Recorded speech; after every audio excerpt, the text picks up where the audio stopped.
Ботаев Бекболат Байзақұлы өз ісінің кәсіби маманы, білім мен тәжірибені үйлестіре білген жан. Ол экономист, математик және инженер құрылысшы. Екі жоғарғы білімі бар.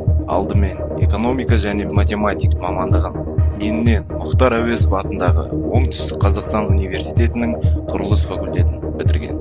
Еңбек жолын 90-шы жылдар бастаған ол, бухгалтер көмекшісінен ірі компания басшысына дейін көтерілді. Құрылыс, газ жобалар мен инвестициялық бағдарламаларды басқаруға, жылыжайлар мен логистикалық орталықтардың құрылуына атсалысты. 2009 жылдан бері Агроконсалтинг жауапкершілік шектеулі серіктестік директоры, кәсіпкерлерге білім беріп, 1С бухгалтерия, салық және мемлекеттік сатып алулар бойынша курстар жүргізіп келеді.